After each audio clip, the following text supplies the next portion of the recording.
As the seasons change, we remain introducing the Art for Change podcast gang. The intellectual Mr. Sapiosexual.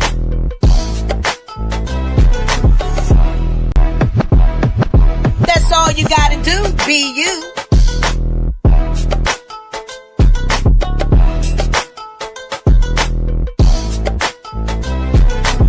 Montana Cobain pulling up in the truck. And Lady Alva with the glamorous power touch. We stream live at 9 p.m. Eastern Time. Soul Food Sunday, Motion Monday, and Therapeutic Thursday. And some days in between, switch it. Subscribe and bell on so you don't miss it. But if you do, we on repeat on every major podcast application. Interviews galore and more. Y'all know the situation. So book your seat when we turn up the heat with your Art for Change.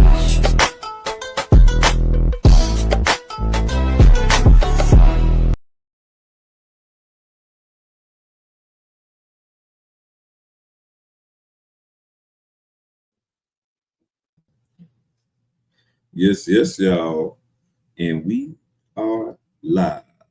What's going on, art enthusiasts and change makers? Yes, this is another episode of Art for Change podcast. I am your host, Mr. Sapiosexual, and I have my co-host for the day, Lady Alva, in the building. How you doing, love? Yes, y'all. I'm doing good. I'm doing great. Say it's a great day. Yes. Fantastic. Friday, to be exact. Hey, I like that. Today we're gonna to close out Black History Month. We know we only got like one day left, y'all. So tonight we're gonna honor the Black history not only from remembering the past, but recognizing the leaders shaping our present in justice, in art, in science, in culture, and in truth telling. We're gonna let Lady Alva lead this show today. So, Lady Alva, let's talk about it. All right. Some of these current leaders. Well, first, let me say a mighty good evening to all. And to you, mister, and let y'all know that tonight, Art for Change, we are not just doing a show live. We are standing in the intersection of history and hope. February 26, 2026, Reverend Jesse Jackson Sr. has passed, and they had his funeral on February 26, 2026.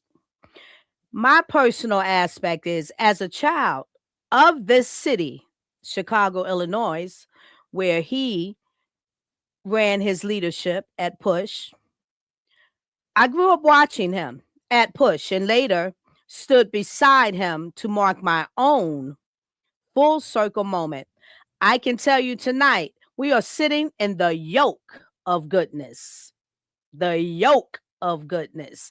We are at the golden heart of a legacy that nourished us, and we are here to highlight our leaders who are carrying the light forward. And there's a lot of them today. Many of them, I'd be honest to tell y'all, I didn't know.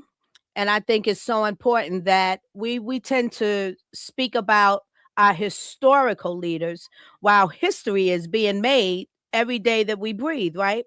So we also need to know and highlight our current and present leaders. So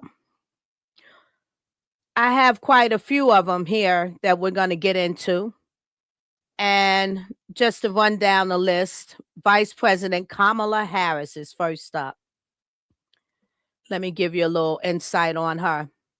On January 20th, Kamala Harris became the first South Asian American, and first woman Vice President of the United States. Born in Oakland, California, to an Indian mother and Jamaican father, she spoke about her mother, and her name is Shamala.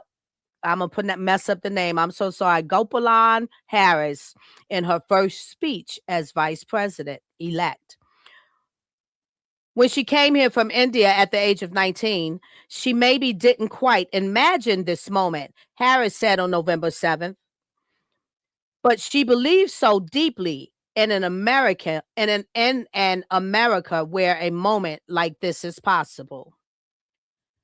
So I'm thinking about her and about the generations of women, Black women, Asian, white, Latina, and Native American women who throughout our nations have paved the way for this moment tonight, she said. Harris is also the first vice president to have graduated from a historically Black college or university, HBCU. That's Howard University, and credits her sense of being and meaning to her name as a student there. Harris is also a member of the oldest historically Black sorority, Alpha Kappa Alpha Sorority, Inc. Harris helped others make history in December. I like this part a lot. When she hired the first all-woman senior staff for the U.S. Vice President's office. That's awesome. Next up, we have Rosalind Brewer, 58, Walgreens, next CEO and only Black woman to currently lead a Fortune 500 firm. In March, Rosalind Brewer, who currently serves as Starbucks Chief Operating Officer, will be starting a new position as CEO of drugstore chain Walgreens Boots Alliance.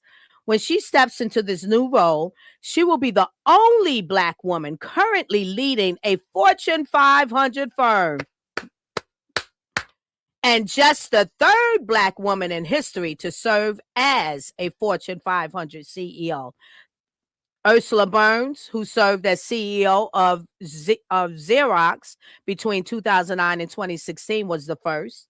And Mary Winston, who served as interim CEO at Bed Bath and Beyond in 2019, was the second.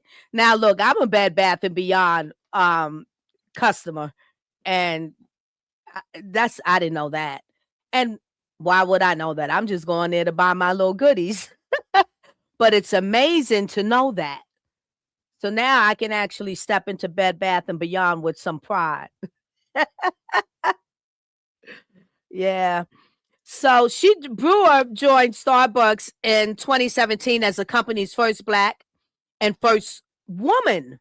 Ooh, double hitter, double jeopardy. Cool.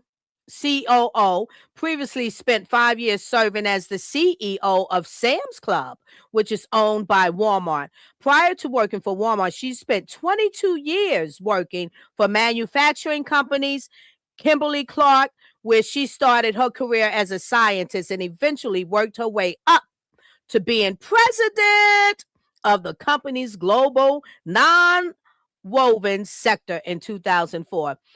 Listen, who says it's a bad thing to get that entry-level job? McDonald's, Burger King. Work your way up. All right. Next up on the list. I mean, these women have more than what I'm reading to y'all, but I'm giving you a good summary. I think it's good enough.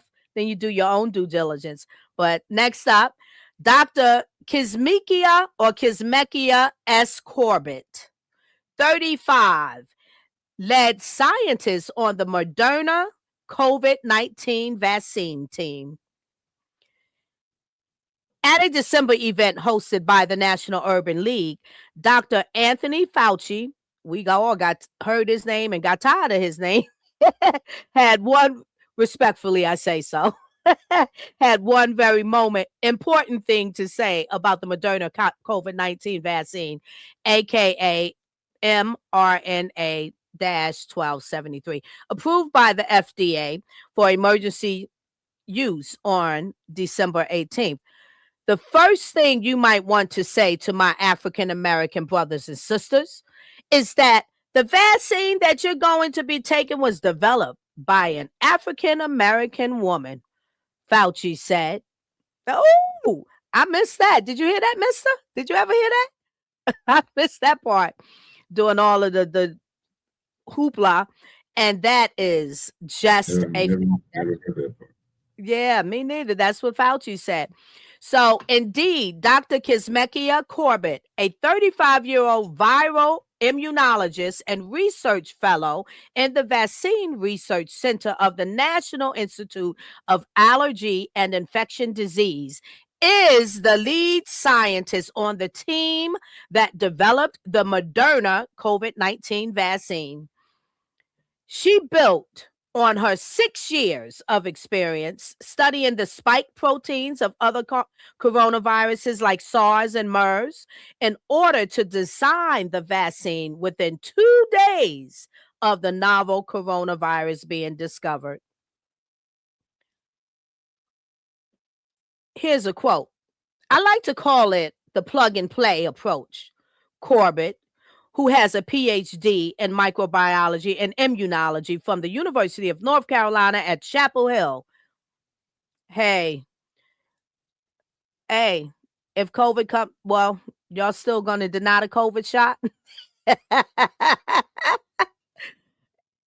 Gotta have some faith and trust somewhere with your health and wellness. You got to. Next up on the list, this little woman made such an impact with one piece of art to the world, like in one day. That's the way I remember it. And that is poet Amanda Gorman. Storied careers were on full display at the January 20th inauguration of President Joe Biden, from politicians to entertainers with decades of experience under their belts. But the breakout star of the event was Amanda Gorman, who at 22 years old became the youngest inaugural poet in the U.S. history. Gorman recited her poem, The Hill We Climb. That called for Americans to rebuild, reconcile, and recover from deeply rooted divides and racial inequities, particularly during a time of unprecedented illness, death, political strife, and calls for racial justice across the country. Gorman finished writing her poem shortly after the January 6th riots at the Capitol building and drew inspiration from the speeches of American leaders during other historic times of division, including, don't get shocked, Abraham Lincoln and the Reverend Martin Luther King Jr. I think some of y'all will be like, oh, that's a twist. It is. Surprise. The youngest poet, author, and activist grew up in Los Angeles and began writing as a way to cope with a speech impediment. Ooh, go ahead, Amanda. Miss Gorman. By age 16, she was named the Youth Poet Laureate of LA. And at 19, she became the first National Youth Poet Laureate. I hope I'm pronouncing that right, while studying sociology at Harvard. Woo! She writes about race, gender, and was invited to the swearing-in ceremony of the First Lady, Jill Biden, and follows in the footsteps of inaugural poets Maya Angelou and Robert Frost. That's powerful. So powerful. Next up, I have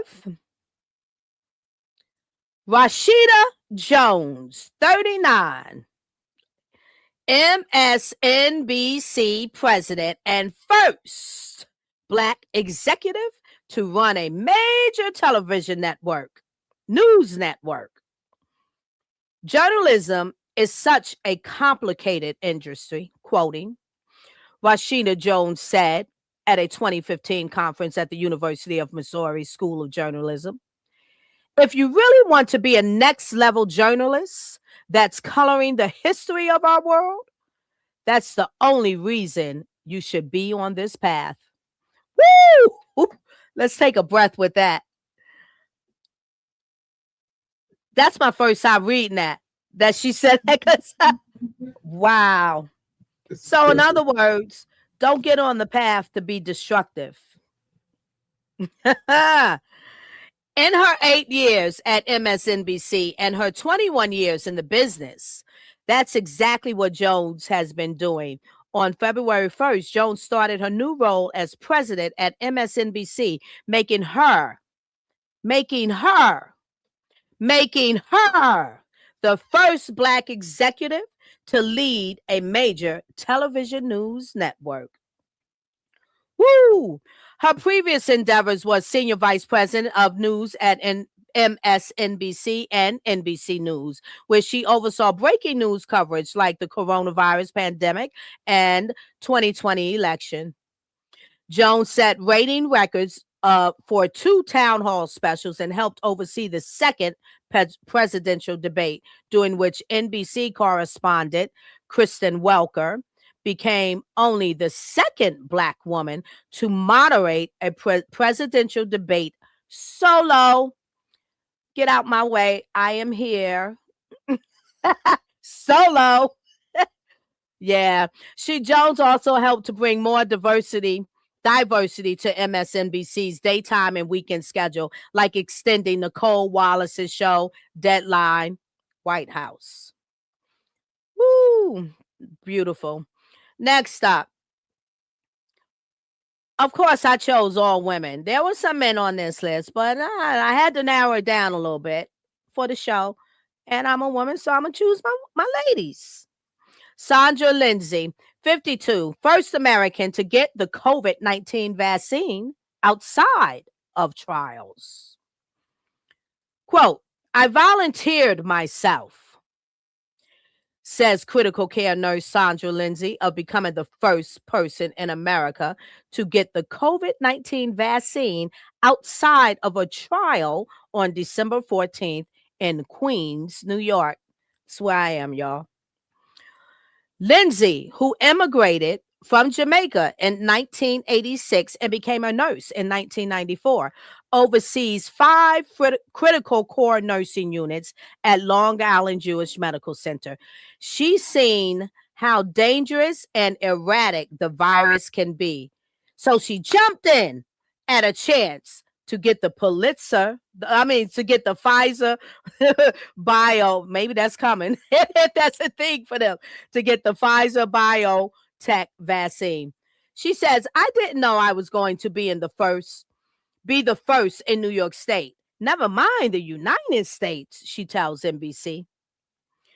Lindsay just wanted to lead by example for not only her staff, but also as a Black woman. Black people have been disproportionately impacted by COVID-19 due to the racial health disparities, and have historically experienced biased treatment by the medical community, which was led to distrust, including of vaccines. So Black Americans surveyed, they would get the COVID vaccine, the lowest of any racial or ethnic group. They surveyed at 42%. So she also says, it was good that people see me as a Black woman taking it. She put herself on the front line double time. I'm well aware of what has happened in the past, but I'm not afraid. What I'm afraid of more is getting the virus. Powerful. Next up, Cynthia Sint Marshall, 61, first Black woman CEO in the NBA. Hey, she says, I need to make sure I'm not the last. Dallas Mavericks boss Sint Marshall tells CNBC, make it about making history in 2018 as the first Black woman CEO in the NBA. It's exactly why Marshall launched the Mavs Take Action initiative in June 2020 after the nationwide protest sparked by the killing of George Floyd to combat systemic inequities. She says, we need an action plan. Marshall, a former AT&T executive who was hired by billionaire Mavericks owner Mark Cuban to clean up the workplace. To clean up the workplace. Look, I have to be sarcastic with this because we talking about Black history, we talking about Black culture, we talking about Black folks. They brought her in to clean up. They brought her in as the help, and she exceeded that. To clean up the workplace culture after an investigation revealed 20 years of sexual harassment and misconduct issues, says the Mavericks. Organizations have pledged a minimum of 10,000 employee volunteer hours and 5 million to support local communities via education, scholarship, mentorship, and public policy. Quote, I have to make sure that I'm mentoring others and helping others to mentor people like me so that we'll have a second, third, fourth, and fifth Black female CEO in the NBA. Woo! Another quote. I don't care where you are, what your zip code is. Have big dreams, says Marshall. Yes, indeed. Next up, Cora Bush, 44, Missouri's first Black congresswoman. On January 3rd, Representative Cora Bush became the first Black woman sworn into Congress to represent Missouri, serving the state's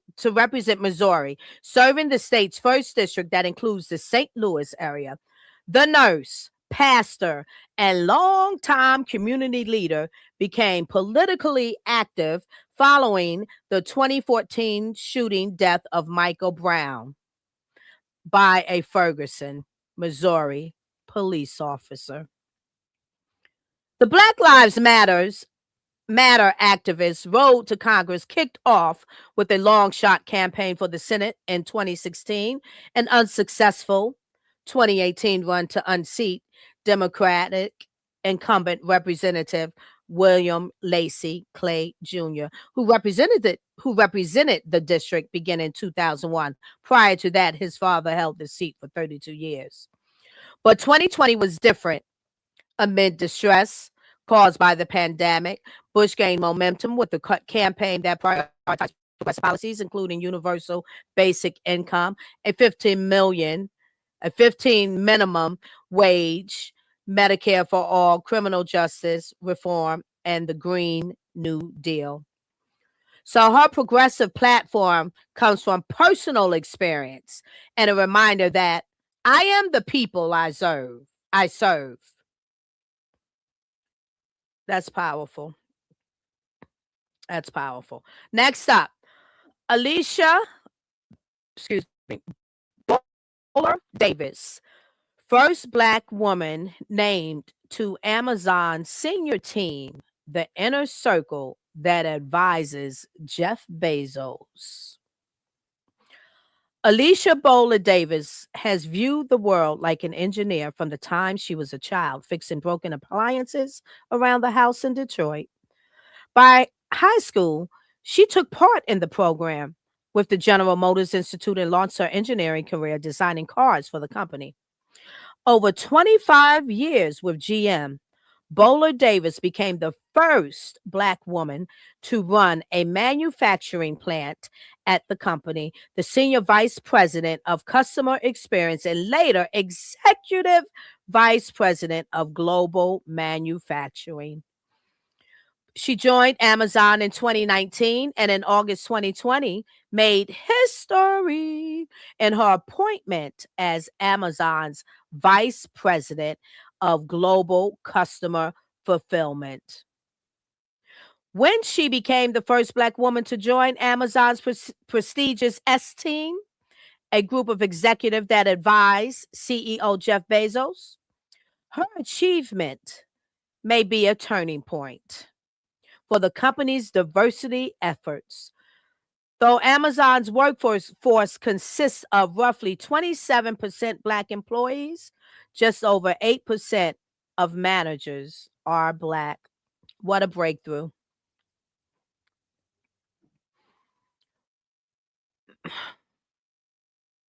I have to read this. Well, the employees hope Bowler Davis' position of influence will result in more inclusivity in leadership and in addressing allegations of racism at Amazon's fulfillment centers. I hope so too. I'm rooting for it. Next up, Melody Hobson, 51, first Black woman to serve as chair of Starbucks board. Who knew? That was a surprise for me too.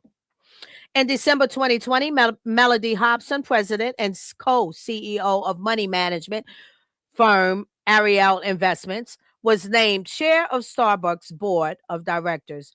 When she officially steps into the role in March, she will be the first Black woman to hold this position.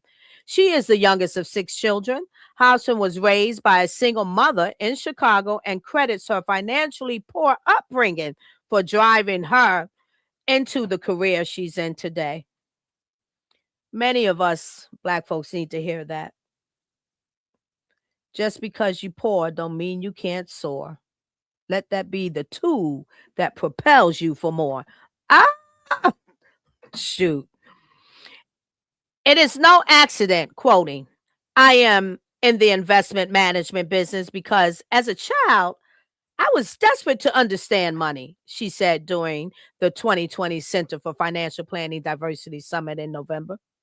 She graduated from Princeton University. And you see this one here, and she's acknowledging she was poor, and she went to Princeton University, a graduate. Woo! In 1991, first joined Ariel Investments as a college intern and spent nearly 2 decades as the firm's president before being named co-CEO in 2019.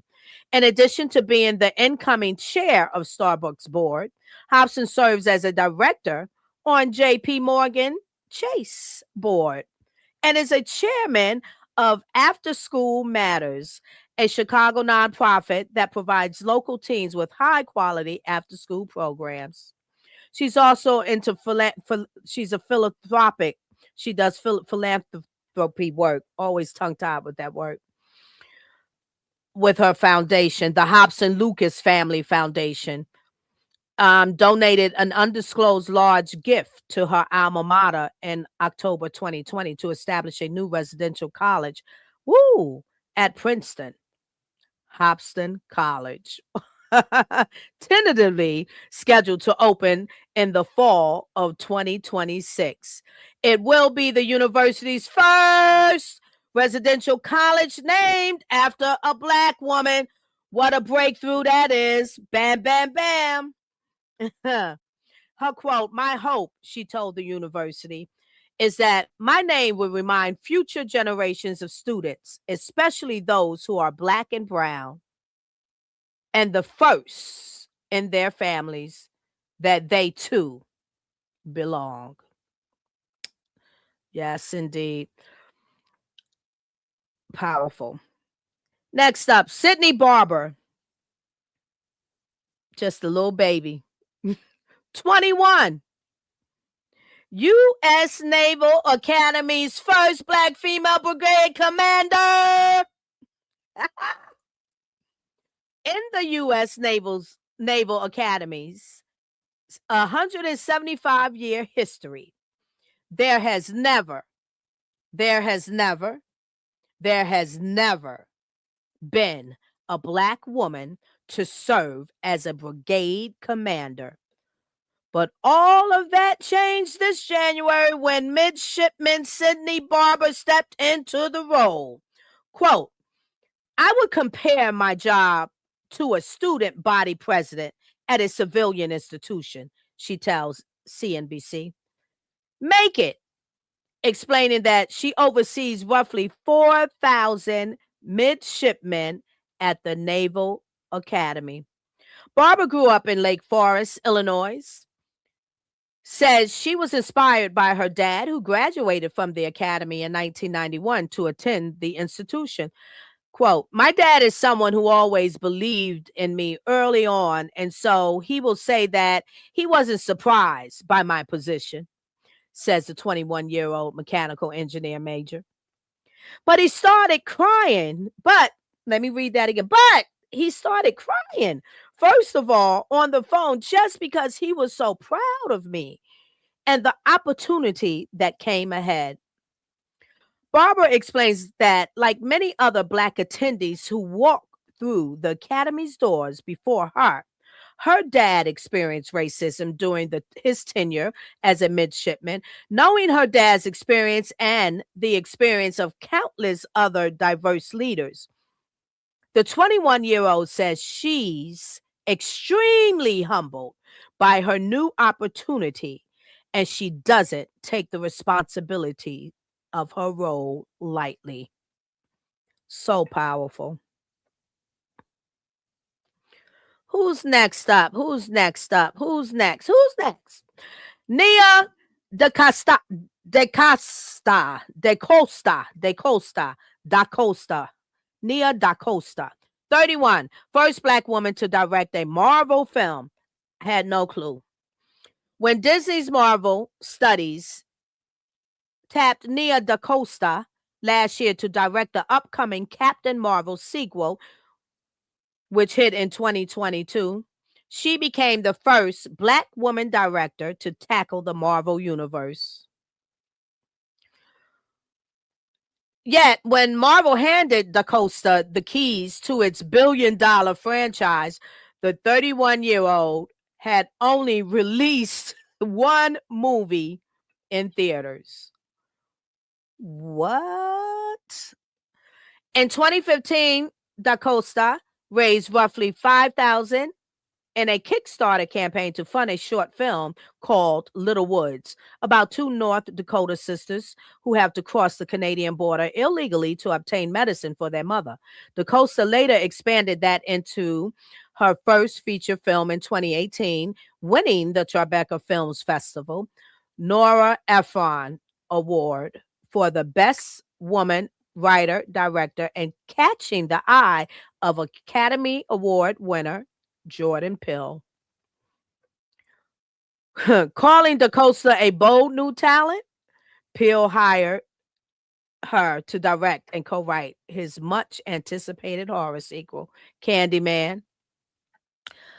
Her DaCosta's work on the movie, which will be in the theaters in August, that's 2021, after being delayed. Okay, blah blah blah. That's amazing. Here's a quote. I'm a huge Marvel fan, have been since I was a kid, she told the Journal. And I've always wanted to direct a Marvel movie. Wow. Manifestation right there for sure. Aisha, I think I'm pronouncing that right. Evans, 51, first Black woman to run a self-driving car company. No clue at all. Here we go. When Aisha Evans agreed to become the new CEO of autonomous vehicle startup Zoox in 2019, she made history as the first Black woman to run a self-driving car company. In 2020, she shepherded Zoox to a $1.3 billion sale to Amazon. Now, Evans is working with Amazon to realize Zoox's vision of an autonomous ride-hailing service with its own fleet of fully self-driving electric cars. What a wonder. She she is born in Senegal and has a computer engineering degree from the George Washington University. Previously spent 12 years at Intel. She's had to overcome a lot as a Black woman in tech, she told the Financial Times. It's an industry known for poor representation of women of color. That's amazing. A quote, it's one of those times where you get to catch the wave during the transformation and reinvention. Wow. That's what she told. Amazing. Catching that wave is important. And ride it until the wave is over and wait for the next wave.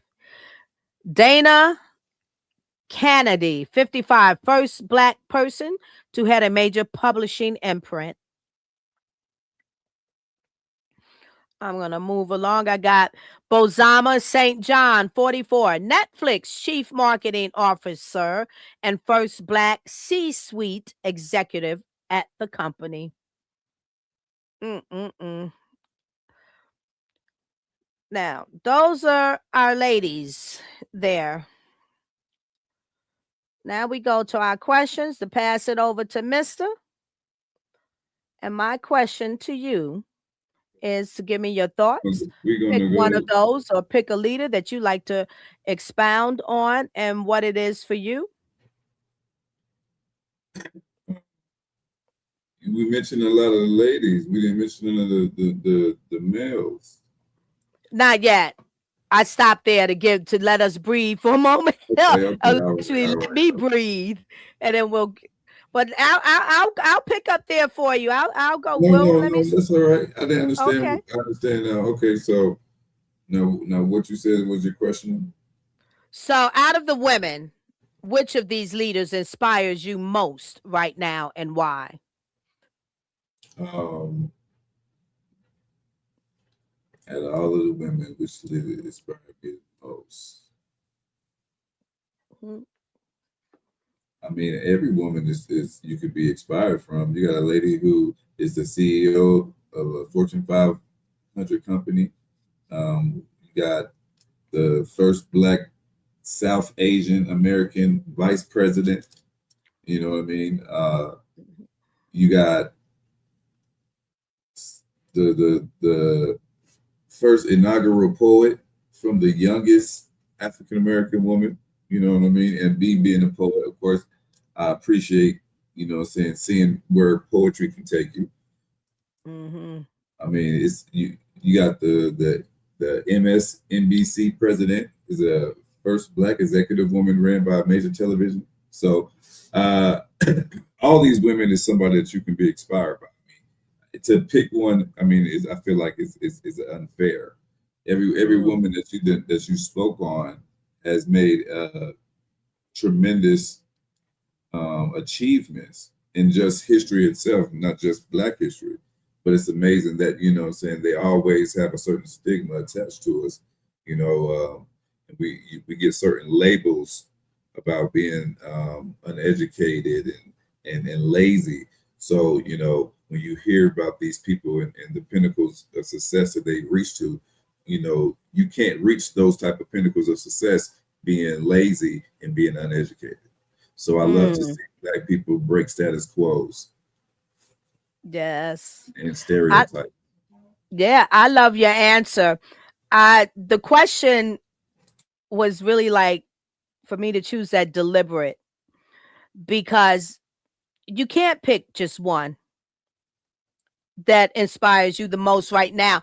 But unless you are one that are leading in their following in that imprint of their steps, like if that's part of your purpose in you right now, then I can say, yeah, well, that resonates that way.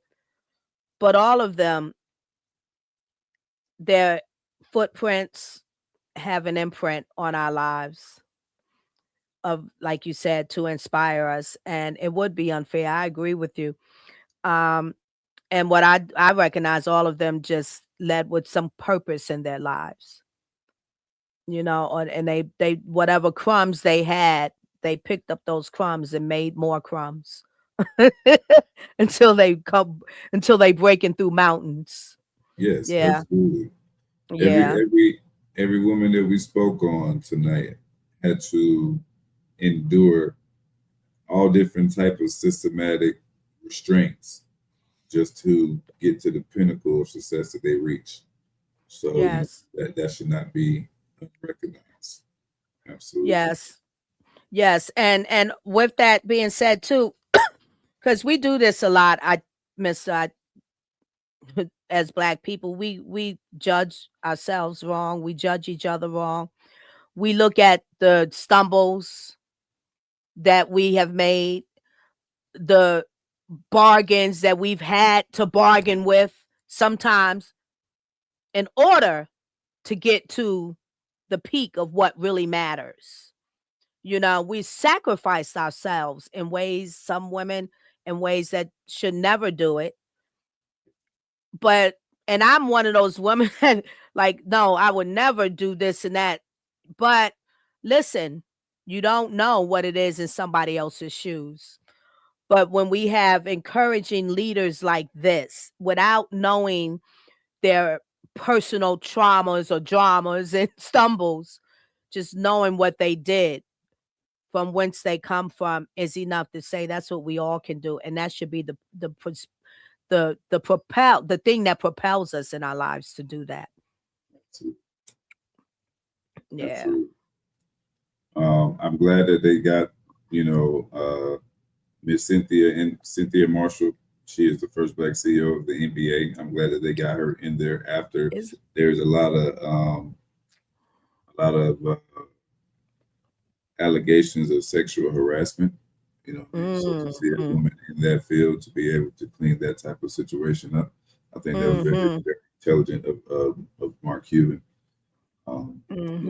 Because not for nothing, Black women don't play certain things, and when women say no, they mean no. So for anybody, man and female, when somebody tell you, that they any type of side note, but any type of sexual advancement onto somebody has to be consensual. If someone does not give you consent, at that point, it's just like a stop sign. You have to immediately stop. It's just like a red light. Yes. You come to a halt. Everything has to be consensual. So I think that's interesting that was even mentioned. Yeah, and I'm glad you brought that up, because listening to your response on that, highlighting that, I'm thinking that has to be a challenging task for her to take that on. First of all, you're the head of an NBA team, so you're rooting for the team. You're rooting for the men. Let's get it going.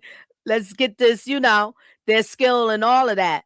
Then you got to deal with the disappointment that you did what to her, and then you're telling me that no, this is your story, which differs from her story.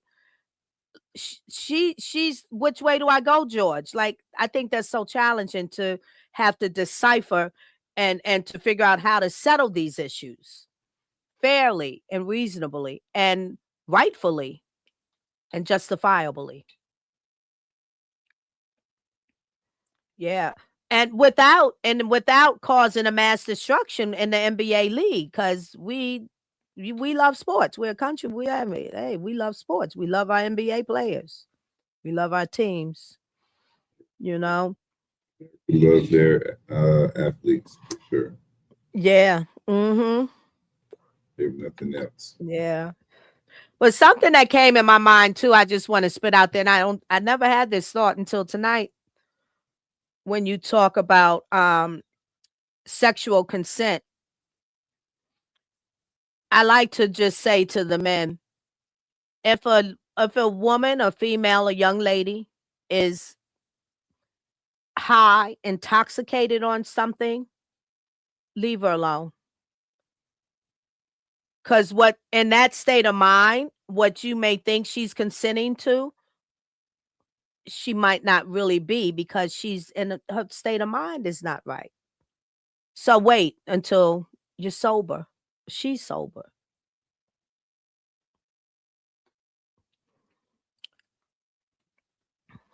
You got any more highlights you want to expound on?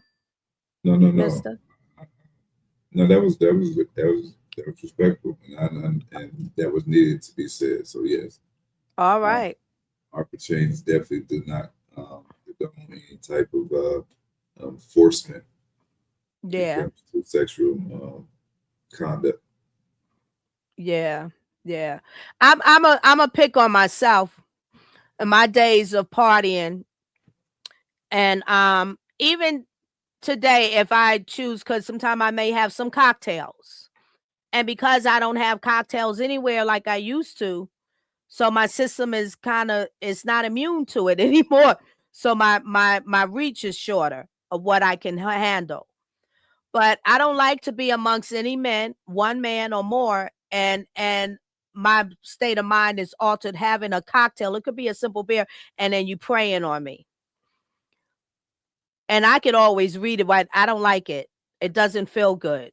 Talk to me or do that when I'm sober, not when I'm like this, and then you keep persisting because you know my mind is altered. It's just a horrible thing to do.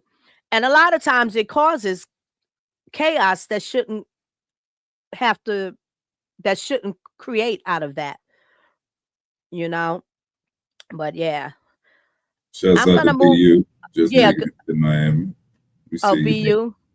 He in Miami. Is he jumping on with us? Where's No, he at? no, no. He probably just making it with his family. You know. Oh, okay. All right. Glad you made it, BU. All right. So now that we've covered the women there, I did find here, and I got really excited when I read about these young men. Next up, I have I'm sorry if I pronounced the name wrong, but Cheek or Check, Camara, and Ermias Tedeschi, 20, co-founders of Black Gen Pop Capital. Let me say that again. Excuse me. Co-founders of Black Gen Capital, Cornell University's first Black investment fund. Like many successful college students, Cheek Camara and Ermias Tedeschi have taken full advantage of participating in many of the elite financial clubs and organizations at Cornell University. But when they looked around, they noticed they were the only Black and brown members in the ranks of these clubs, which led the two juniors to launch the school's first minority-owned investment fund, Black Gen Capital, in 2019. Quote, "We created Black Gen Capital as a means to expand access to financial literacy education resources that can empower students to get internships and learn about investing and budgeting and things like that," Tedeschi tells.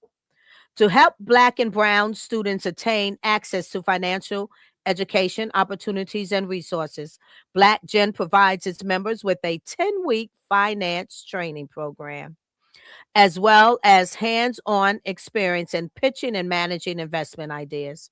The organization takes a long-term approach to investing, focusing on small cap companies that exhibit high growth.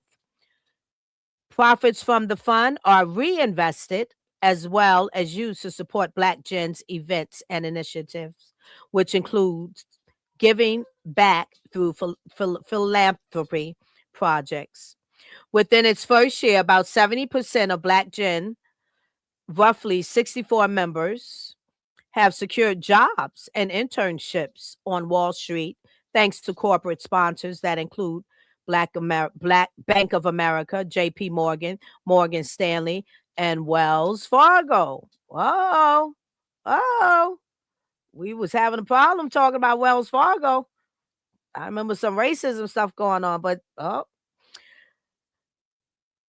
while Black Gen has already shown early success, Camara says they still have big goals.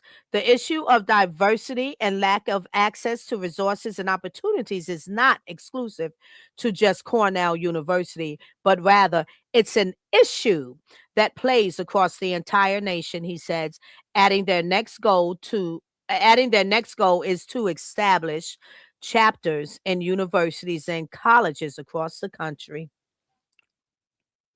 Wow. Powerful, powerful, powerful. One more that I'm going to give to you, mister, because in the background, mister had a little shine about this gentleman here. Now I'm scrolling.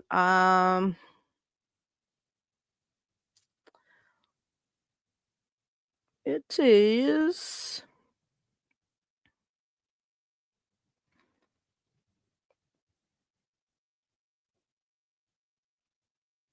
Maybe you can pinpoint him faster than me. Where you at? Which guy we talking about? Yeah, The guy I mentioned backstage. Yeah, yeah, yeah. Oh, okay, I'll bring it. I'll read There it. you go. There you Yeah. go. Take it on. Um, we've been talking about a lot of interesting people. I think it is very fascinating that we are in 2026 and we are still having the first black person to do something.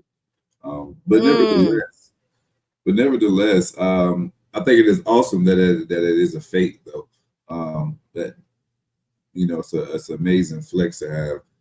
But to mm-hmm, highlighting on Victor Glover. Victor Glover mm-hmm. was the first black astronaut to live and work at the International Space Station for an extended stay. So I Mm-hmm. will tell you a little bit about Mr. Victor Glover. It says when NASA's astronaut Victor Glover arrived to the International Space Station, roughly 250 miles above Earth, on a SpaceX Crew Dragon capsule. He landed in about he landed in November when he was there. He settled in for about 6 months stay, and he was considered to be the first black person to ever go to the International Space Station to stay for an extended period. Um, with more than over 300 NASA astronauts that they could have sent up there, only 14 have been black Mm-hmm. Americans. Mm-hmm. A statement from Mr. Glover himself. He said it is bittersweet because it has some amazing colleagues before me that really could have done just what he's done. You know what I'm saying? He said so, and they are just as amazing as he is. That he had, and so he's hate that he had to leave those people behind and be the first one. You know, but he is also a pilot, Mm. and he was the second in command of the crew of the Christian Chronicles when he went up there. So you know what I mean? He's not just he wasn't just a regular astronaut, like you know what I'm saying. He was driving the ship. You Mm-hmm. Mm-hmm. know what I mean? Mm-hmm. Yeah. That's fire. You know what I'm saying? It sure is.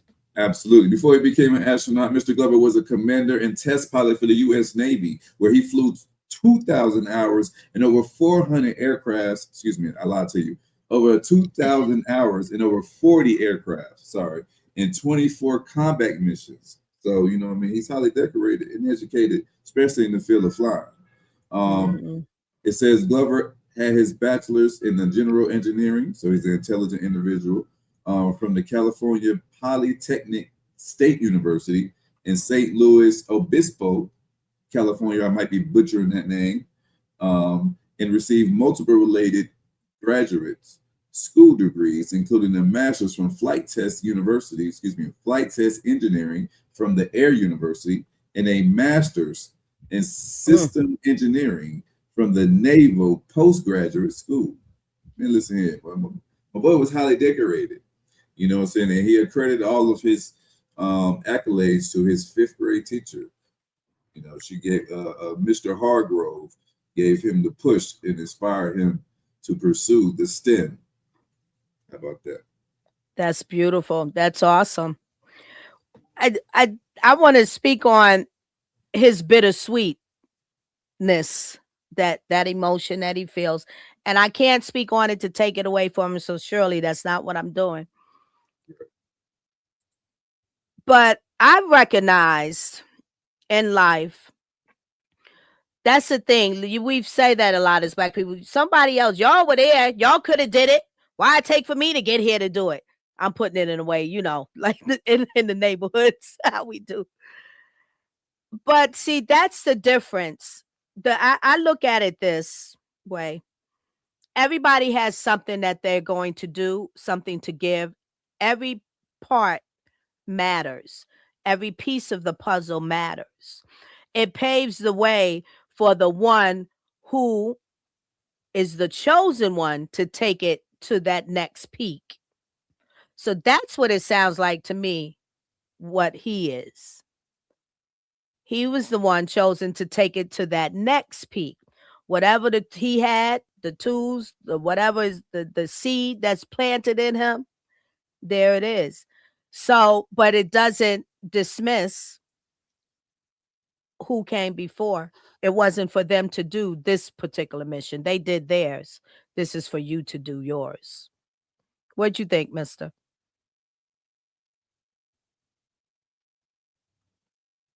Man, absolutely. I'm a very God fearing man, so I take everything back to the Bible for especially for instruction because I believe the Bible was basic instructions before leaving Earth. Um, Mm-hmm. so with that being said, it says that what is for you is for you. You know, Mm-hmm. what God has for you can't nobody else take it from you. You know what I mean? So Mm-hmm. so that's basically what you're saying. Like, he was that person, to be the first. Like, it was already written in stone before he got here. I mean, his Yes. story is already written. We just walking into our destinies. So Yes. absolutely. Yes.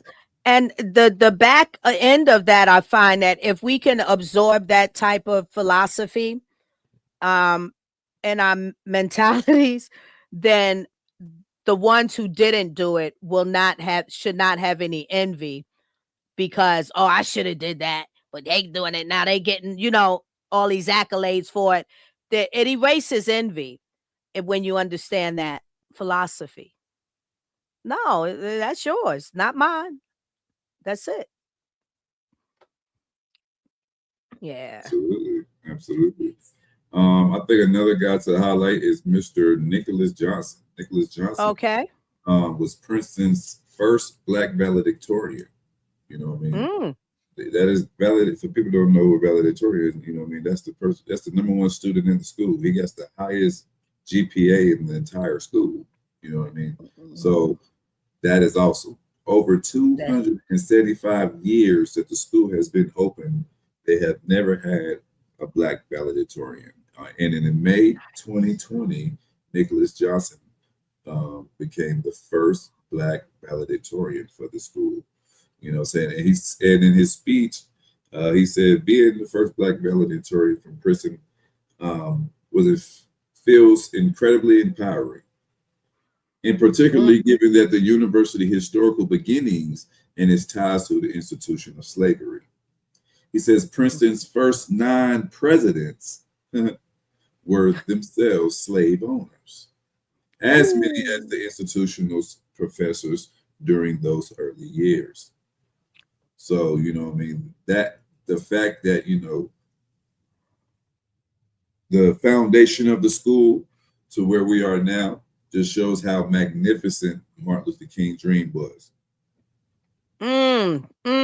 profound, profound. I didn't expect that attachment. That's Yeah, good. That's real good. Yes, indeed. 100. Wow. We always gonna have work to do.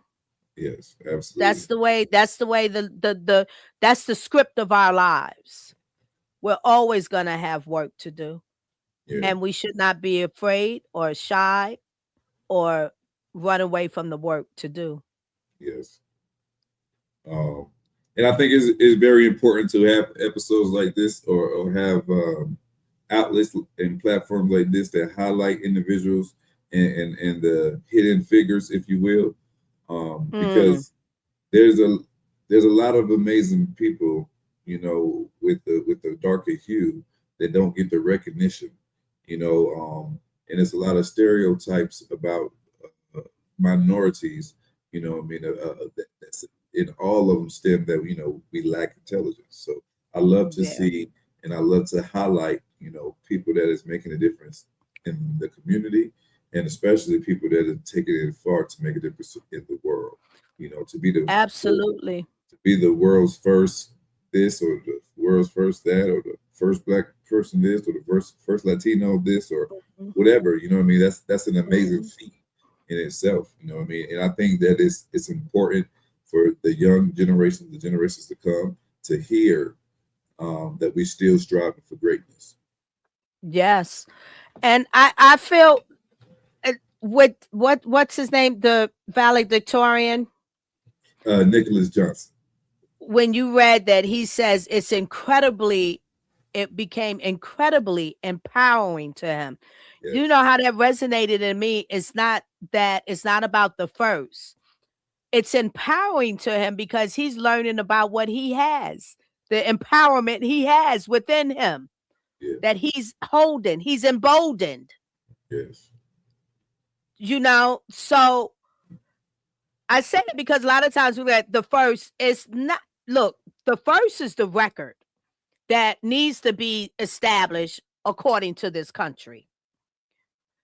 The first is not the record that needs to be established within us.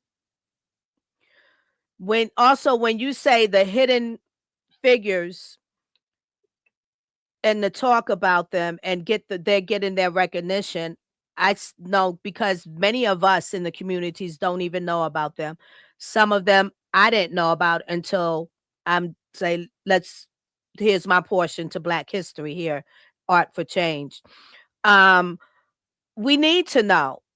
We need to know so we can give them that recognition, and then their journey can now live in us, and we can inspire with that. Yeah. Because many of the high seated people, because these Black people are with their positions are sitting in what we call the high seats, whatever tier that is. But us down here in the lower seats don't know anything about it. And because we don't know, we're very vulnerable and to receive the lies that are told to us because of our lack of knowledge.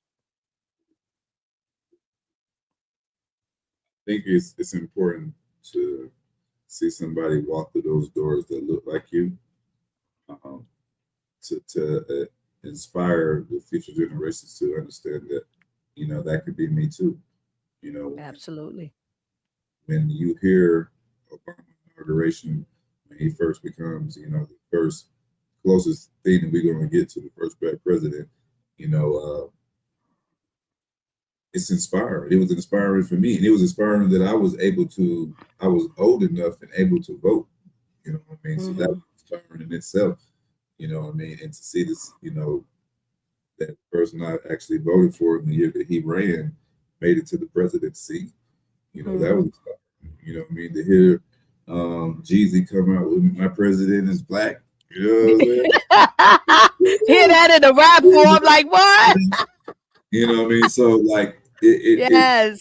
it did something to the African American community because it gave us the door. It gave us the key. It showed us that it was possible. Because before Barack Obama, all of us never thought that it was actually possible. We never thought that it was going to actually give it to us.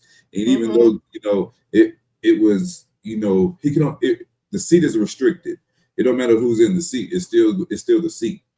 So you got to understand that a lot of people may feel like he didn't do a lot for the Black community, but we got to understand he was never going to be able to do whatever you felt like he needed to do for you anyway. Exactly. That was he was never. So just sometimes we got to be appreciative that he was able to do what he could, and that he inspired the future to be able to go a little further, to do a little more.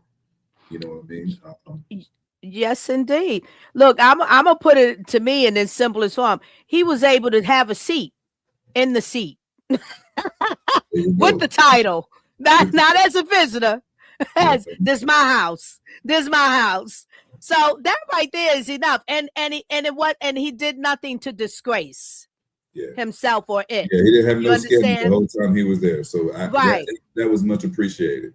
Exactly. So that's the most profound breakthrough right there. Now, if y'all from that, if any of you can do something better, then let's go. Because I already cracked the door open for you. I kicked the door open for you. I got there.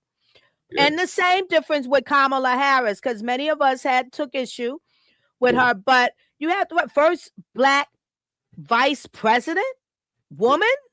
Are you kidding me? And that's off the footprints of Barack Obama. For that to happen. Absolutely. And all the leaders before.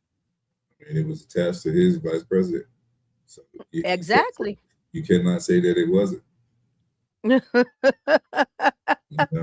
cannot say that the foundation wasn't laid. That's right. And, it, S- and what I don't mean to cut you off, but No, that's okay. This is what I good. don't like is a lot of times, man, the people when you reading those comments, I mean, the people who have I call people ugly. When I say ugly, I don't mean their physical appearance. When I say ugly, I mean a person's disposition.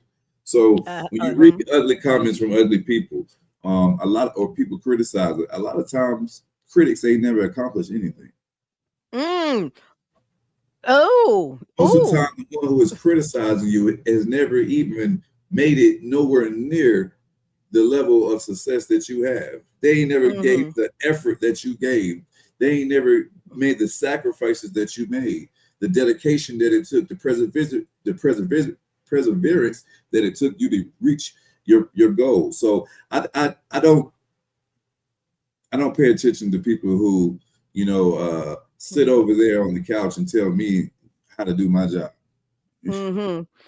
And see what you just said, that's so good. That's why I'm thinking that's why when you ask that question, what is success to you? Mhm. Some people, what you said, they are super filled on success. Oh, I got my own house. I got, I make this amount a year. But you complaining about somebody who's running for this seat or who's now made it in this seat, and Yes. you ain't, like you just said, you have no idea what it is to even get to that seat. Yeah. Yeah. I mean, that's just the reality of the situation. I mean, a lot of us, Yeah. we hear. I mean, you can watch a basketball game with LeBron. LeBron can have an off night. He's 40 something years old, still playing in the NBA with these young goons. Um, Hmm. and and you still hear people in the comments saying that he is not as great as he is. You know what I mean? But it's like, have you ever achieved any of it? Are you an ex NBA player? Have you made it to the finals that he made it to? Did you make it to the accolades you Hmm. made it to?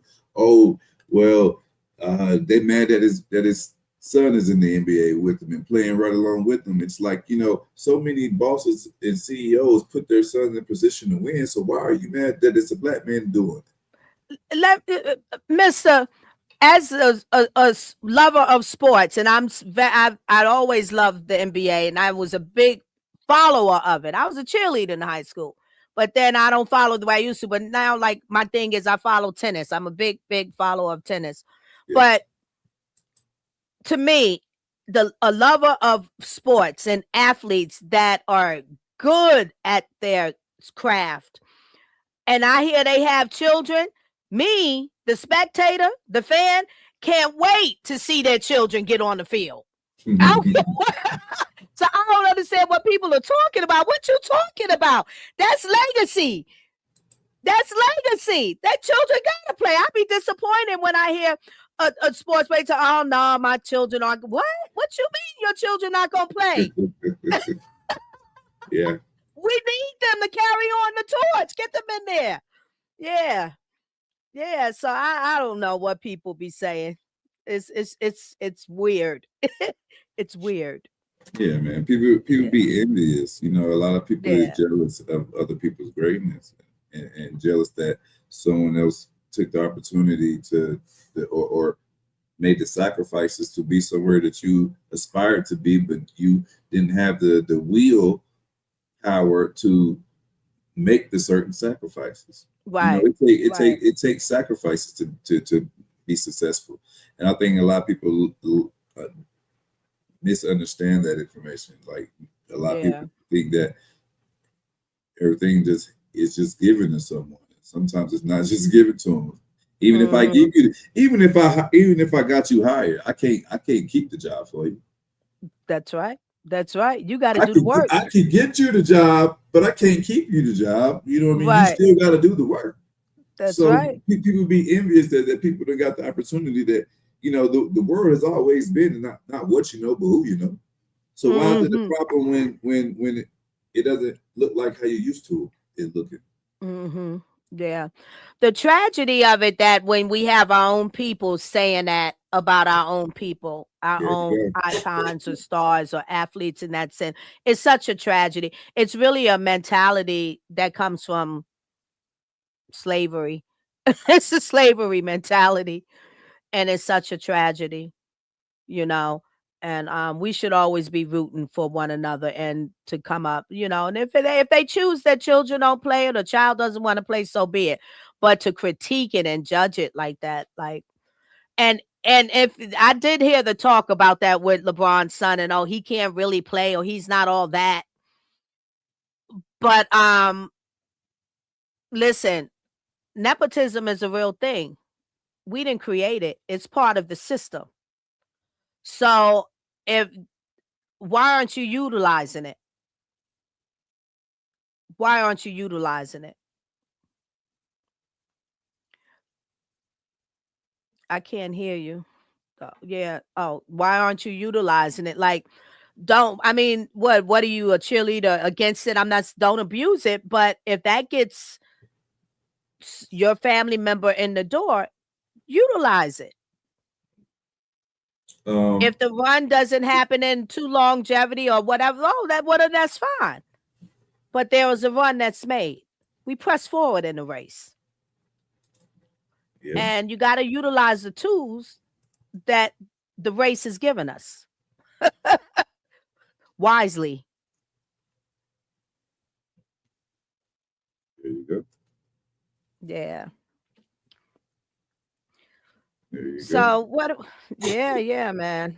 It's something else, but this is glorious to be able to talk about this. I'm educating myself, and I hope others out there get educated, and those listening are being educated.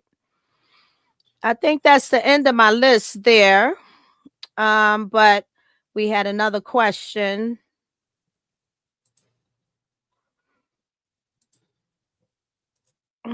Which is, so with I guess, do you want to expound more? Do you have any specific inspiration for the men? Same question. Which one of them inspires you the most right now, mister, and why?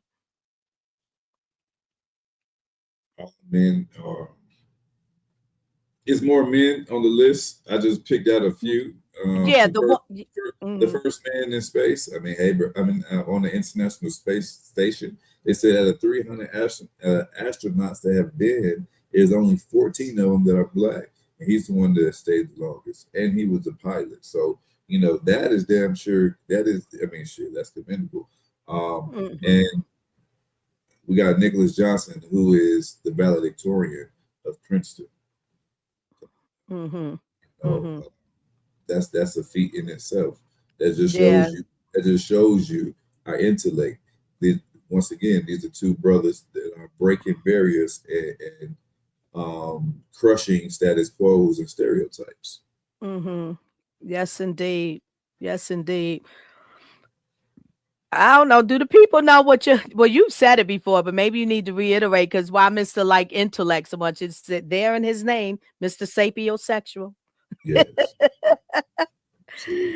Yes. And to like intellectual things and just to like intellect is such a beautiful thing to like. Up next. February days. I said shout out to all the February 27 birthdays too, by the way. Oh, there we go. So I brought in two comedians. Because comedians lead the way too in their delivery. And some of them are really good at it, like super excellent. I chose two, and I chose my number one, Dave Chappelle. Love him. And then I chose who I just started getting into, and I can't stop watching him. And that's Josh Johnson. So we know I want to give the little detail on Josh Johnson because he's fairly new coming up, and many might not know about him. He's born March 16th, 1990. He is an American stand-up comedian and writer. He is best known for his work on The Daily Show. Having first joined as a staff writer in 2017, Johnson became a correspondent in February 2024 and was later promoted to the weekly rotation of hosts in July 2025. His self-released frequent YouTube sets have been released over the 2020s. He was also previously a writer and performer on The Tonight Show starring Jimmy Fallon. He toured with Trevor Noah on his Loud and Clear tour for several years. In 2018, he was named New York's funniest stand-up at the New York Comedy Festival. He has released 2-hour-long comedy specials, hashtag 2021 and Up Here Killing Myself. He's born March 16th, 1990, and his age is 35. Now, I brought him in because he's a comedian where through his craft, he talks about all types of social issues, and he's known for watching the news and dissecting the news and giving a message in it. It's phenomenal. And of course, with Dave Chappelle, my number one has become my number one, wasn't always in his craft. But I asked for a comparison of the both of them and this type of leadership comedic style that they have to the world. And I want to just jot that off real quick. What comes up and what they say. So Dave Chappelle, Josh Johnson, intelligent comedy is what I crave now. That's what people are saying. So as of early 2026, Josh Johnson is emerging as a frequently cited successor to the truth-telling comedy style perfected by legends like Dave Chappelle, Richard Pryor, and George Carlin. While Chappelle represents an established legendary career defined by massive cultural impact and subsequent artistic autonomy, Johnson is rising as a prolific modern voice in comedy. Here are their career relationship and comparisons: emerging voice comparison, performance style comparison, prolific output and legacy comparison, public perception.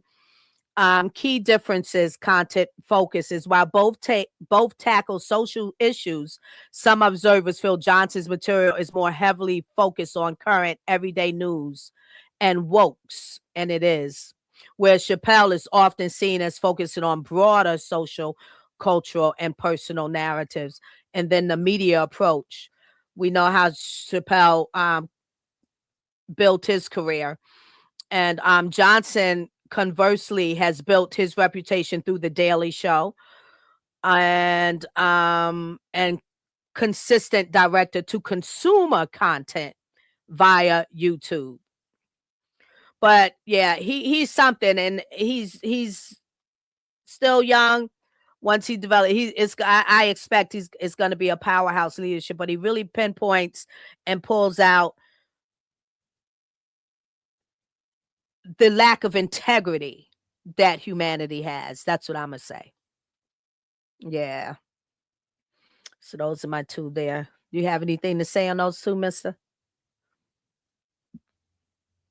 I like that you picked those two. I like that they did a little compare and contrast of both. Definitely like, and shouts out to Dave Chappelle, because I mean, not many people turn down $50 million not to go against their integrity. And that's exactly what he said. Yep. Yes. So definitely shouts out to Dave Chappelle for that. Also, Clarissa Shields, I think she needs to be mentioned if we speaking on current, black. Yeah, who's that? Say the name again. Clarissa Shields. Go ahead. Okay. She is a female boxer. And Clarissa Shields is a female first for a lot of things. She is the first female to win the Olympic gold medal in boxing. She did that back in 2012. She's the first fighter, male or female, to hold all 4 major world titles: the WBA, WBC, IBF, and WBO in 2 weight classes simultaneously. She is the first female boxer to headline a pay-per-view event. She is the first woman to become a 2-weight champion in boxing, and she is the first female boxer to win a prestigious Fight of the Year award for one of her fights that she that put on. So you know what I mean. If we're speaking on Black history and Black excellence, she just had a fight that she just won on February 22nd. So and she's Okay. undefeated right now. So in the Wow. professional rankings, yes. Yeah. So What's her weight? What's her weight? Her belt. she just fought at heavyweight for females, which I think is like Hmm. 74. Yeah, So, she is phenomenal. I keep my eye on her, and YouTube has been messing with her a lot between her and Papoose. It's ridiculous. And look at all that you just listed that she is, and yeah, everybody yeah, focuses on her and Papoose. Are you kidding me? absolutely. So you know, But man, we can we say that she's the similarity of the female Mike Tyson? Not with a knockout, just because she comes from the trenches. yeah. I know a little bit about her story of upbringing. She come from them trenches. So, and Um, I mean, I don't know if I would say the female. I mean, I guess she's feared like Mike Tyson's in the female ranking. You know, what I mean, mhm, a lot of women don't want to fight Clarissa, and a lot of women they're talk scared. big, but they ain't gonna get. A lot of women don't want to get in the ring. Look with Clarissa because Mhm, Clarissa's a lot to handle. You know what I yeah. mean? And she shows in every fight that she's a lot to handle. And not for nothing, you know, the women fight harder than the males. I feel like they have. I feel Mhm, like they fight that way because they feel like they have to. You know what I mean? To get mhm, the attention and attraction that the males get. Uh, mhm, but just to show that we can do this too. But yeah, mhm. the women fights are way more entertaining. Yeah. I first laid eyes on her was what year? Did you mention it in your list? The Olympics, when she first got to the 2012. Olympics. Yeah. Yeah, yeah. Yeah. Young girl, And she's she like trained 16. for that. Didn't even have any thought in her that this is her trajectory. Yeah, yeah. Yeah, and I said, "Oh, this girl, ooh, She got a something movie out else." on Netflix, I believe.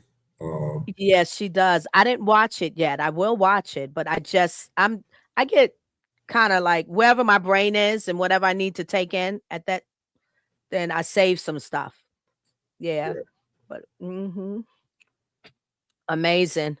So where we going? Ready to get this Roundtable closed out? question. What huh?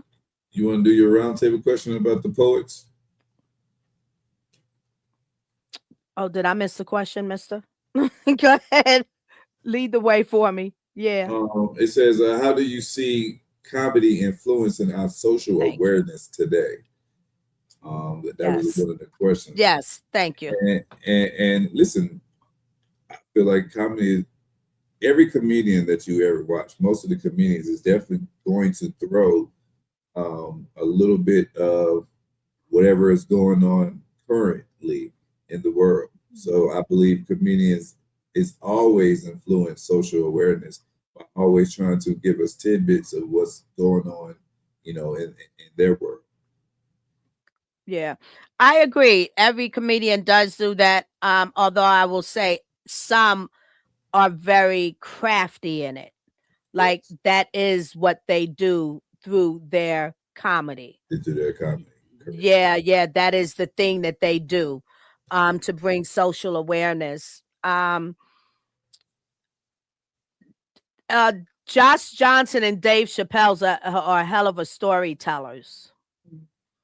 And watching me here lately, honing in and enjoying Josh Johnson and what he gives, it's like like you go to an event, or if you just go to a bar, and people go to bars to really be social. If you go by yourself, it's gonna be somebody there within the mix that's the storyteller, but maybe they're not with you, but then you zone in on this guy who's the storyteller at the bar. So it's real good and healthy when we have comedians that give us that is just not all about constant jaw aching and stomach belly aching laughter. It's just mind and thought provoking, and enjoying the way they have laid this story out in a way that, like, I would have never thought of it that way, or I never did. Like, okay. Yeah, so I see that it's very it's soothing. It's soothing and good for the soul, I think. Yeah. Did I miss any other questions? No, ma'am. No, ma'am. You can No. move into your segment 4. All right. So now we get into, as I started the top, as when we opened here tonight, about Reverend Jesse Jackson. So really need to honor him. So I want to give a little piece of me and my experience with Reverend Jesse Jackson. And if you can float up those pictures for me, miss, or do I do it? I do it. You said tell you when. Yeah. So this was these pictures, this one, that's his goddaughter there. Um let me see. I think August the 4th, 2024, somewhere around there in the early evening. So I'm born and raised in Chicago. Didn't live all of my life of raising in Chicago, but I'm born there. And when this happened to me, I hadn't been in Chicago in many years, and I come for a reason. And the day before I'm exiting, we're in the Waffle House, which is one of his favorite spots. I see him. So I wrote this thing here. This day became a full circle moment. I was born and raised in Chicago. I grew up listening, Chicago, Illinois. I grew up listening and watching Reverend Jesse Jackson at Push, of course, at Toe with my parents. Over many years of my life, I never returned to visit my hometown until, and what a surprise, on this day of my departure, having lunch at the old famous Waffle House, I turned to take in the scene as I was sitting at the booth style table, and lo and behold, Reverend Jesse Jackson. I intentionally told him that seeing him marked a full circle moment in my life. Rest in peace, Reverend. I thank you for your service and for the uplift in our lives, the many doors you have broken through. I receive the torch given to you as I pass through. And that's my piece for Reverend Jesse Jackson.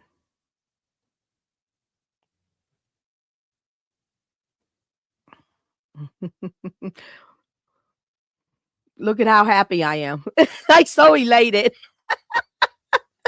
Even still, when I look at that picture, like, man. So you want to give you got something to say, Mister, for Reverend Jesse Jackson, and what you feel, and any experience, any thoughts, minds, in your mind and heart?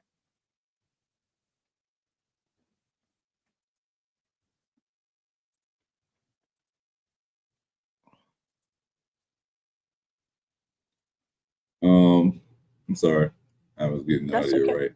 right. That's okay. From when I was a lot younger when Jesse Mhm. Jackson was making his impact. I believe he ran for president like 1990, 1990 something, 96. I was probably like 6 years old. So I'm not adverse or as educated as maybe I should be on Reverend Jesse Jackson. Other than I know that he was an activist and was about trying to make change within the Black Mhm. community and change and make a change and infecting the community in a positive way is all what we discuss over here at Art for Change. So it makes it full circle to mention him on the podcast tonight. That's right. That's right. So I'll give you some, not just to you, to all, some information on him from yesteryears. He started and founded Push, which became, it was Operation Push, People United to Save Humanity, and then transferred into that the National Rainbow Coalition. The organization, how come this is not opening up? The organization pursues social justice, civil rights, and political activism. In December 1971, Jackson resigned from Operation Breadbasket after clashing with Ralph Abernathy and founded Operation Push. In 1984, Jackson founded the National Rainbow Coalition. It merged with Push in 1996. The combined organization's national headquarters is on the south side of Chicago, and it has regional branches in Washington, D.C., New York City, Los Angeles, Detroit, Houston, Atlanta, Silicon Valley, New Orleans, and Boston. And again, I'm from South Side Chicago, so it was like right not that far from where we live. Operation Push raised public awareness to initiate corporate action and government sponsorship. The National Rainbow Coalition became a prominent political organization that raised public awareness of numerous political issues and consolidated a large voting bloc. The merged entity has undertaken numerous social initiatives. Yeah, Reverend Jesse Jackson. There you have it. Yes, y'all. We are getting to the closing of our show. But before we go, you better hit that bell or hit that like and subscribe and tell a friend to tell a friend that Art for Change is in. And listen, you don't ever know who we're going to have and what we're going to have on the show or what we're going to discuss. So this is why it's always good to lock in to the #1 podcast in the nation, baby, Art for Change. Game. Hey, we always gonna have different type of A class, B class, C class celebrities in here. We're gonna have business professionals in here. So, and we're gonna have intellectual conversations. You know what I mean? And if nothing else, you're gonna learn how to communicate effectively over here at Art for Change. You learn how to and be inspired by different artists that we have on, because we always like to highlight artists that are making a difference in their community or making a difference in their discipline within their art craft. Absolutely. So if you are that individual and you want to be highlighted and you want to showcase your talent, please get into our inbox on any of our social media networks. You can find us at Art for Change or the official Art for Change podcast on Instagram, Art for Change on YouTube, and Art for Change podcast on Facebook. Before we get up out of here, Lady Alva, do you have something positive for the people, love? I sure do. I just want to say Black history is living history. We honor it by speaking, creating, laughing, and leading together. You better know it. You better know it. And I love that, man. Listen, Black history is living history. Black history is American history. So I don't think that in no shape or form should we be removing any type of literature or history that is Black history. I don't think the curriculum should be removing learning about slavery or learning about Black activists, Black excellence. I think that Martin Luther King needs to be part of the curriculum. I believe that Malcolm X needs to be part of the curriculum. I think these are key and pillar successors for young African Americans to see and to look up to. I think we need to have more people to look up to more than just athletes or rappers. Yes, I agree. But on a high note, hey, listen, if you are, you better be arting for change, gang. Until next time, we are out. Peace and love. Peace.